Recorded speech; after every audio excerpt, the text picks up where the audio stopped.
చూస్ country delight, live better. ఇప్పుడే country delight యాప్ని download చేసుకోండి.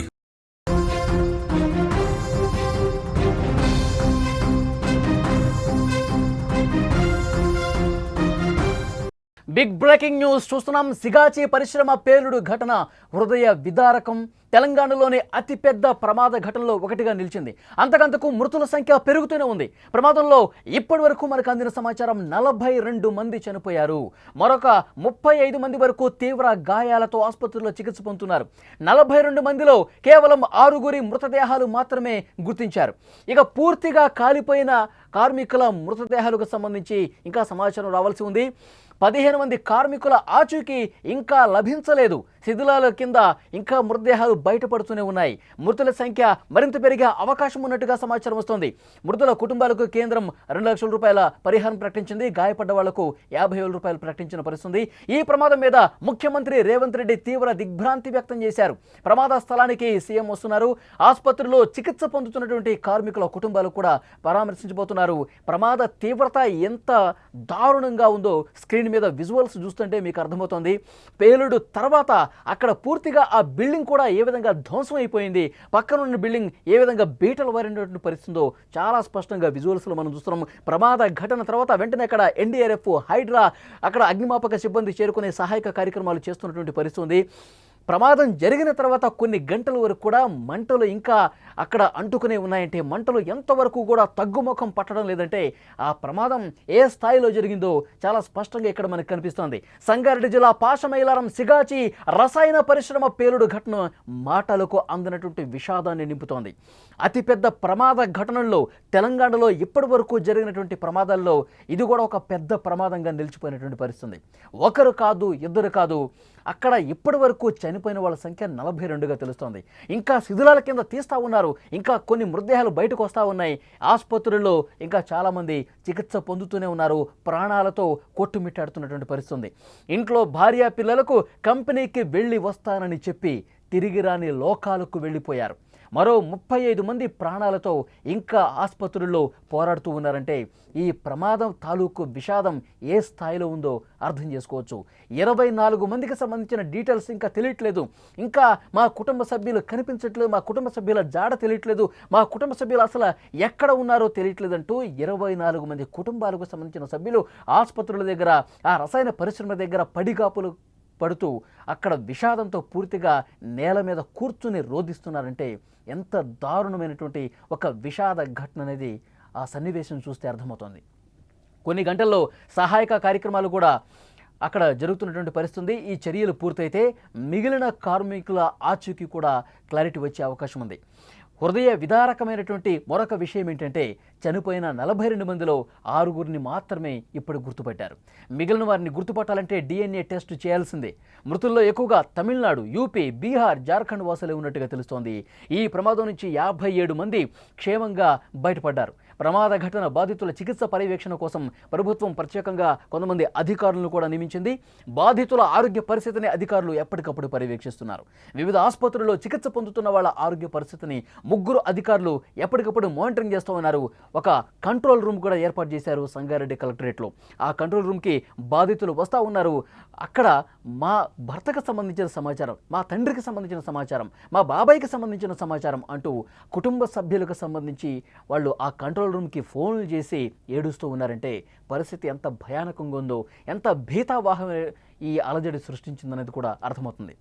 అక్కడ ఆ కలెక్టరేట్కి బాధితులు ఫోన్లు చేయటమే కాదు, నేరుగా కలెక్టరేట్కి వచ్చి మాకు సహాయం చేయండి, మా కుటుంబ సభ్యులకు సంబంధించిన సమాచారం తెలియట్లేదు, మా డాడీ ఆ ప్రమాదంలో చిక్కుకున్నాడా లేదా మాకు చెప్పండి ప్లీజ్ సార్ అంటూ చిన్న పిల్లలు కంటతడి పెట్టుకుంటూ, ముఖ్యంగా మహిళలు, తమ భర్తలు కోల్పోయినటువంటి మహిళలు కన్నీళ్లు పెట్టుకుంటూ రోధిస్తుంటే ఎంతటి విషాదం ఈ ఘటన మిగిల్చిందనేది అర్థమవుతుంది.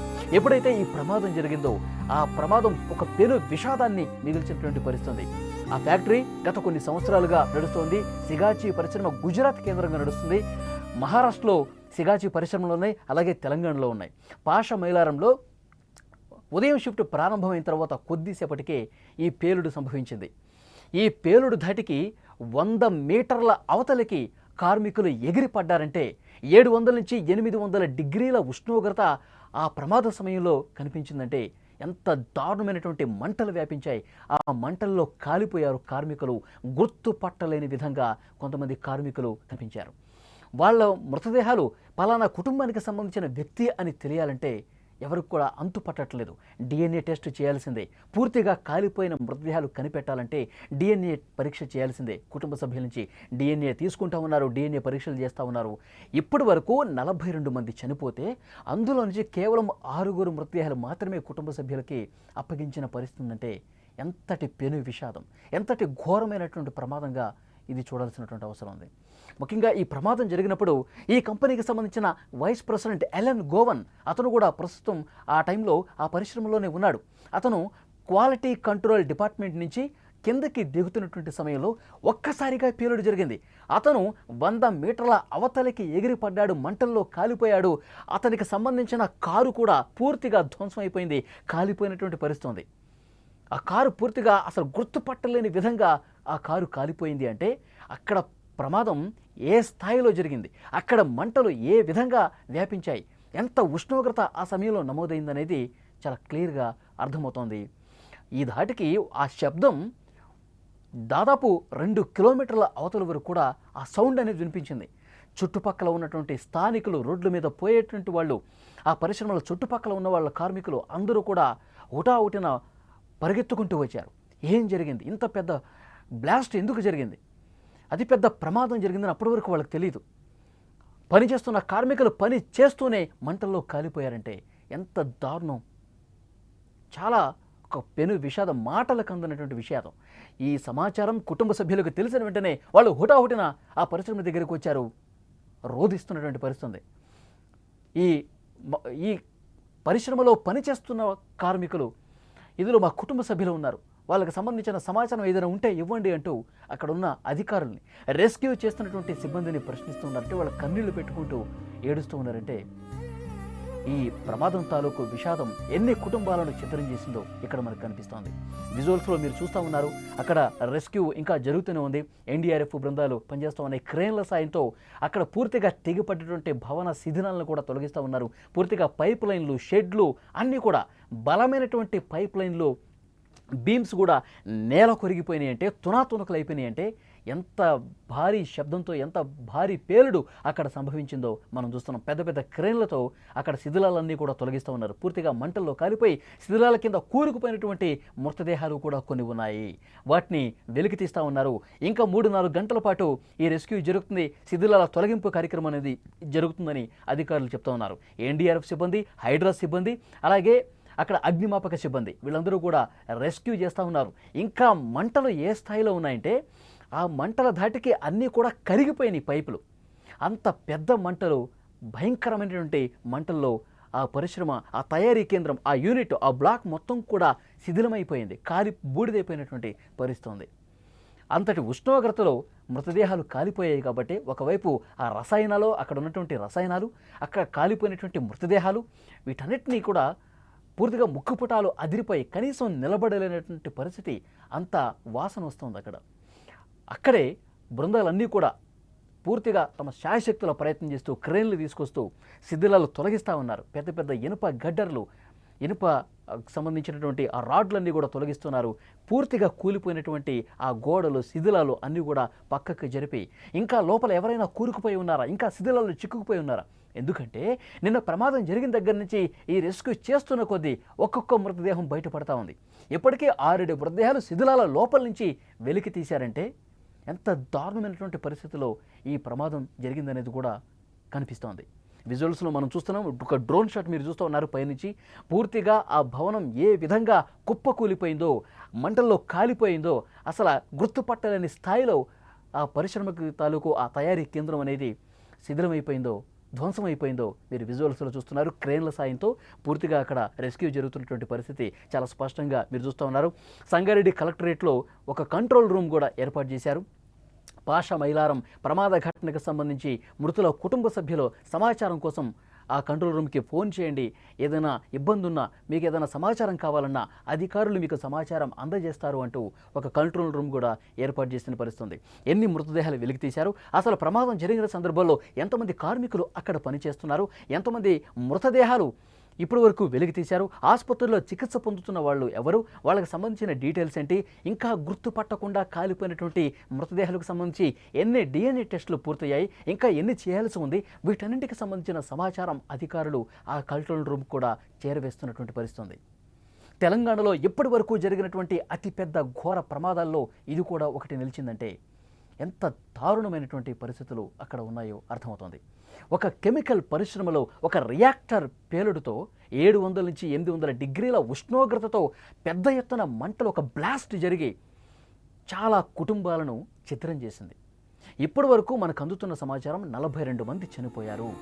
ఇంకా 14-15 మంది చావు బతుకుల మధ్య కొట్టుమిట్టాడుతున్నారు. ఇంకొంతమంది తీవ్ర గాయాలతో వాళ్ళు ఆసుపత్రుల్లో చికిత్స పొందుతున్నారు. ఇప్పటికే ముఖ్యమంత్రి రేవంత్ రెడ్డి స్పందించారు, మంత్రులు స్పందించారు, ఘటనా స్థలానికి వెళ్ళి పరిశీలించారు.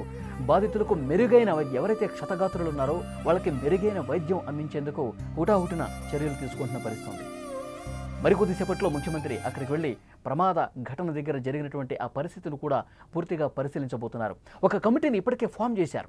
ఆ కమిటీ ఇలాంటి పరిశ్రమల్లో పేలుడుకు జరిగితే, ఇలాంటి పరిశ్రమల్లో ఇలాంటి ప్రమాదాలను అరికట్టడం కోసం ఎలాంటి చర్యలు తీసుకోవాల్సినటువంటి అవసరం ఉంది, ఎప్పటికప్పుడు పరిశ్రమల్లో భద్రతా పరంగా చర్యలు ఏ విధంగా తీసుకుంటే బాగుంటుంది, ఇలాంటి ప్రమాదాల నివారణకు ఇంకా ఎంత కఠినంగా వ్యవహరించాలి, వీటన్నింటికి సంబంధించి పర్యవేక్షించడానికి ఒక కమిటీని కూడా ఫామ్ చేసినటువంటి పరిస్థితి. ఇటు మిగతా పార్టీలకు సంబంధించిన నాయకులు కూడా అక్కడ బాధిత కుటుంబాల దగ్గరికి వెళ్ళి కలుస్తూ ఉన్నారు, పరామర్శిస్తూ ఉన్నారు. ఆ కుటుంబాలకు అండగా ఉంటుంది ఈ ప్రభుత్వం, మా పార్టీ అండగా ఉంటుందంటూ వాళ్ళకు భరోసా ఇచ్చే ప్రయత్నం చేస్తున్నారు. ఇప్పటికే కేంద్రం కూడా కొంత సాయం చేసింది. మృతుల కుటుంబాలకు 2 లక్షల రూపాయలు ఎక్స్గ్రేషియా ఇచ్చారు. 50,000 రూపాయలు ఎవరైతే గాయాలతో బాధపడుతున్నారో ఆ కుటుంబానికి అందజేసినటువంటి పరిస్థితి. విజువల్స్లో మీరు చూస్తున్నారు, ఒక భయానకం.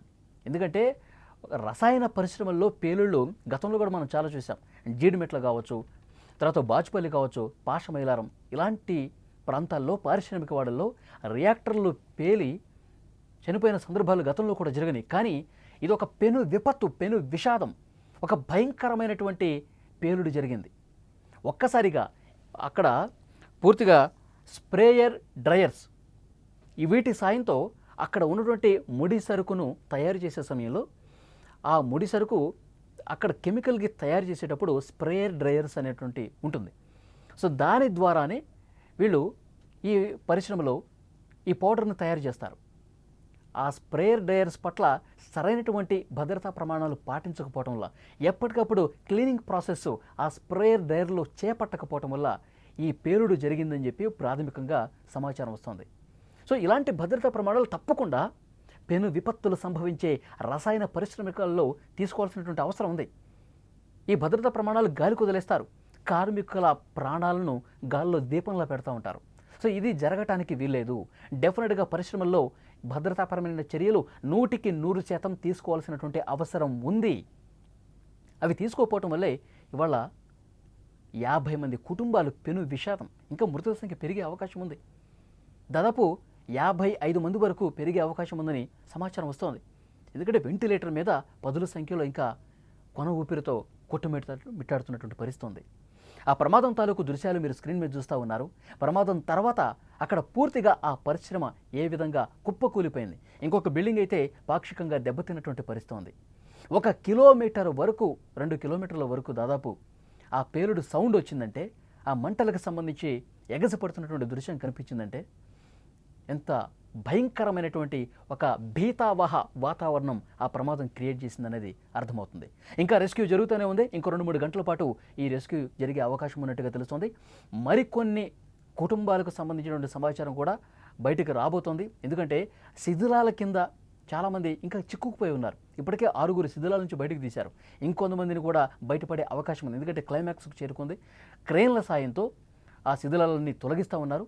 సో మరికొంతమంది బయటపడే అవకాశం ఉన్నట్టు తెలుసు. ఎందుకంటే ఈ ప్రమాదం జరిగినప్పుడు 108 మంది కార్మికులు ఆ స్పాట్లో పనిచేస్తూ ఉన్నారంట. చాలామంది బయట ఉండి ప్రాణాలు దక్కించుకున్నారు. ఇప్పటి వరకు 55 మంది, 42 మంది చనిపోయారు. ఇంకా 13 మంది ప్రాణాలతో కొట్టుమిట్టాడుతున్నారు. వాళ్ళకి సంబంధించి ఎప్పుడు ఏమైనా జరగవచ్చు అని చెప్పి వైద్యుల నుంచి సమాచారం వస్తుంది. సో ఇక్కడ జార్ఖండ్ నుంచి, తర్వాత ఉత్తరప్రదేశ్ నుంచి, బీహార్ నుంచి వాళ్ళ కుటుంబ సభ్యులు కూడా హుటాహుటిన తరలి వస్తున్నారు ఇక్కడికి. ఏమైంది మా అబ్బాయికి, ఏమైంది నా భర్తకి, ఏమైంది మా కుటుంబ సభ్యుడు, మా బాబాయ్కి, ఇట్లా అందరూ కూడా కార్మికులు ఇతర రాష్ట్రాలకు సంబంధించిన వాళ్ళే పొట్ట చేత పట్టుకొని ఇక్కడ పరిశ్రమల్లో పనిచేస్తూ ప్రమాదకరమైనటువంటి పరిస్థితుల్లో పనిచేస్తూ వాళ్ళ కుటుంబాలకు డబ్బులు పంపిస్తున్న కుటుంబాలు చాలామంది ఉన్నారు. సో వాళ్ళ ప్రాణాలు గాల్లో కలిసిపోయి మంటల్లో కలిసిపోయినటువంటి పరిస్థితి ఉంది. చాలా కుటుంబాలు పూర్తిగా తీవ్ర విషాదంలో మునిగిపోయిన పరిస్థితి. మా కుటుంబ పెద్ద చనిపోయాడు, ఇక మాకు దిక్కెవరు, మేము ఏం చేసి మా కుటుంబాలను ఇంకా పోషించుకోవాలంటూ కన్నీళ్లు పెట్టుకుంటూ అక్కడికి వస్తున్నటువంటి అధికారులు కాళ్ళు పట్టుకొని ప్రాధేయపడుతున్నారంటే ఎంత దారుణంగా అక్కడ పరిస్థితి అనేది అర్థమవుతుంది. మరికొద్దిసేపట్లోనే ముఖ్యమంత్రి రేవంత్ రెడ్డి గారు అక్కడికి వెళ్తున్నారు. ప్రమాద జరిగినటువంటి ఆ ఘటనా స్థలాన్ని పరిశీలించబోతున్నారు.